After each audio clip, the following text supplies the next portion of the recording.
We are back at it once again with more movies you've never heard of.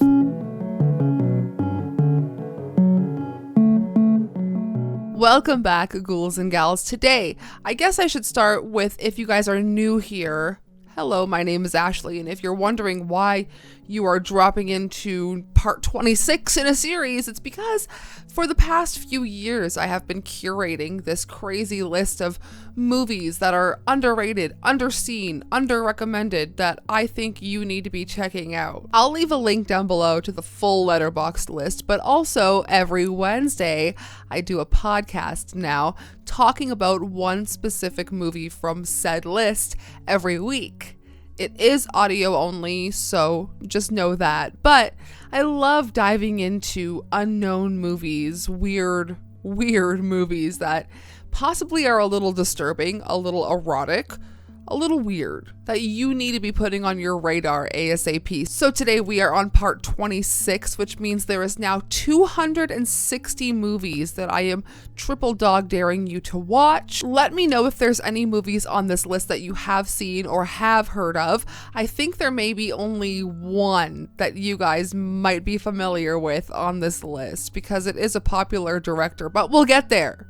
If you enjoyed this video, please go ahead and give it a thumbs up, subscribe for more, check out all of my links down below if you would like to see any more of me or support the channel any further. Let's get into 10 more horror movies I guarantee you've never heard of or seen. You've never seen, heard of, not even on your radar. Starting off with Vital. From 2004, a young man awakens in the hospital after an accident. Fascinated by a textbook of drawings of dissections, Hiroshi is drawn to medical school. There, he catches the eye of another student. But it's another who becomes his obsession. The dead woman on the cadaver table.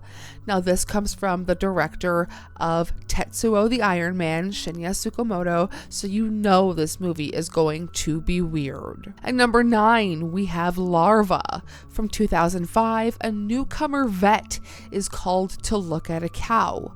He finds a strange parasite and sends it to an agriculture lab to be looked into. He discovers the cause of the parasite may be in the animal feed, and meals may be accidentally an experimental genetic cocktail which is causing parasites in the cattle and in people.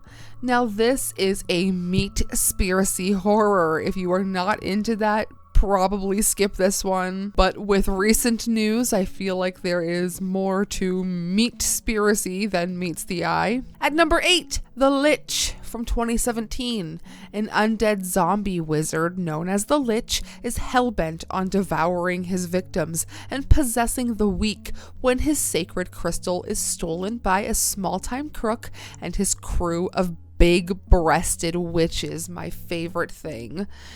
This is a movie that is so bad, it's good, and if any of that catches your eye, definitely seek this one out. I believe it's on Tubi. Okay, at number 7, this is the movie I think you guys may have heard of, but I don't know if you really have watched Naked Lunch. From 1991.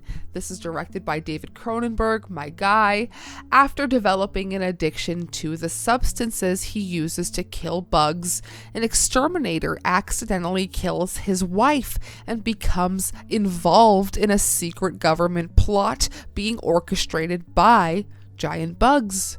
Now, this is based on some insane real life events, and I'm gonna need you guys to look into it before you watch this movie because this movie is like avant-garde horror to me. This is like body horror and bug horror all mixed in one. It is so strange.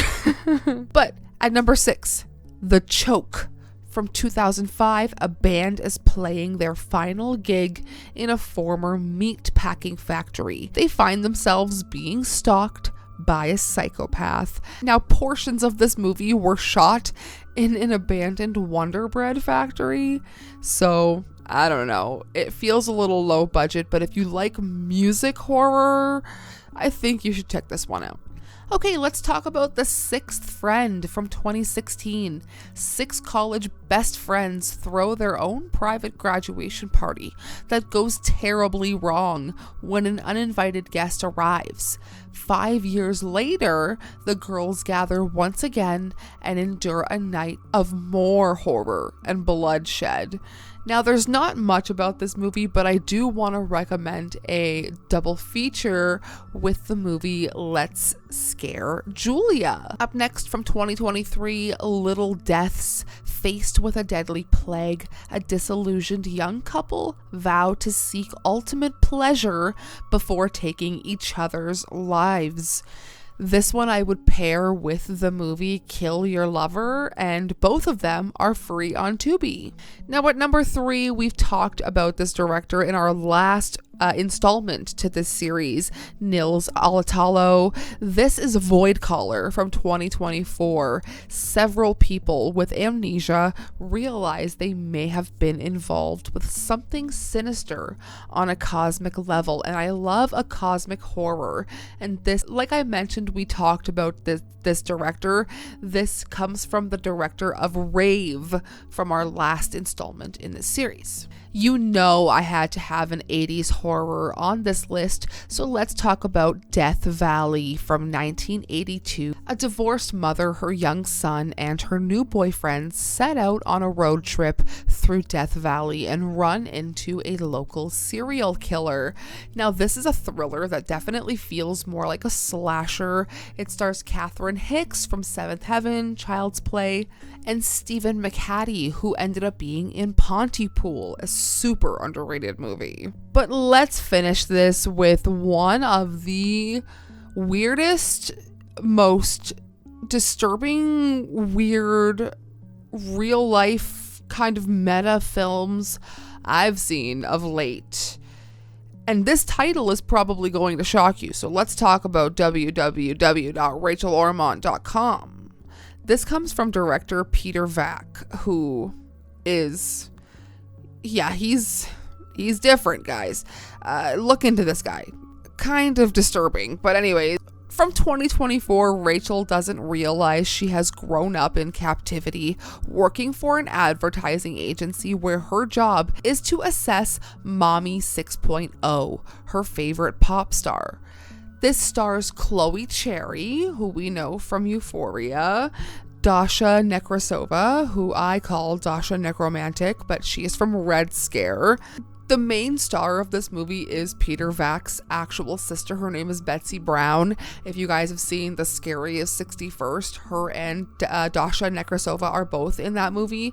I can't believe I'm even talking about this right now here on this channel. This is like inside jokes between me and Alex. But anyways, Peter Vack pretty much has his sister do some of the most disgusting and depraved things on camera in this movie, and it is a hard watch. I mean, it's a strange movie. If you like a really strange watch, this one is for you, but this one does definitely touch on what advertising, how it affects people, how we are used as advertising subjects. I mean, the underlying message is really good, but it's just how we get there is really questionable. So I recommend it, but like go into this movie knowing like you're getting a movie called www.rachelormont.com. What do you expect? Okay, let me know if there's anything on this list that you have seen, that you have heard of, that you maybe want to watch now that I've put it on your radar. I just love weird films. I love looking into the depths to find horror underneath the umbrella in all of the different categories and subgenres and the freaky things I can find. So if you are on this journey with me, let me know in the comments. Check out the full Letterboxd list. I will leave it linked down below. Like I said, let me know if there's something you have seen, heard of, or want to watch, and I will see you in the next video. Sayonara, Spooky Fam.